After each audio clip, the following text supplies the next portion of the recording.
Yuk subscribe channel YouTube Toba TV dan nyalakan loncengnya ya.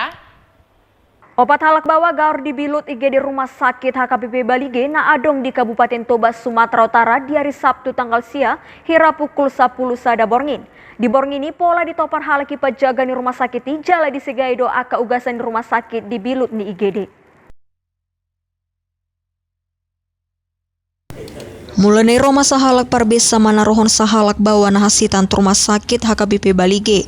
Hati hai dangadong nama nada bawa na dibawanai alai sian hatorangan di PLT Direktur Rumah Sakit Pitor diubati dokter do bawa na hasitani. Dang apala sadia leleng Pitor Roma na opat halaki tu rumah sakit jala didok akan nasida donasi solho na bawa na hasitani. Alai mernida pabahena ni parubat di rumah sakit hiradang apala sonang rohani akan nasida. Losima dalam nama ngamuk halak itu aka parubat namar tugas di bilut IGD rumah sakit. Jadi perlu saya klarifikasi bahwa berita yang terjadi pada tanggal hari Sabtu tanggal 9 Oktober sekitar pukul 23 malam minggu, tepatnya malam minggu. Berita yang beredar di media sosial itu adalah benar adanya. Itu benar adanya.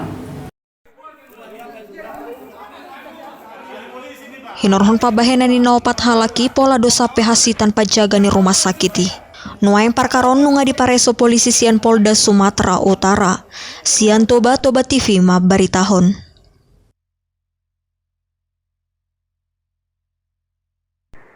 Saksikan program Toba TV dan live streaming Toba News di channel YouTube Toba TV. Jangan lupa follow sosial media kami untuk info terupdate atau kunjungi website kami di www.tobatv.com.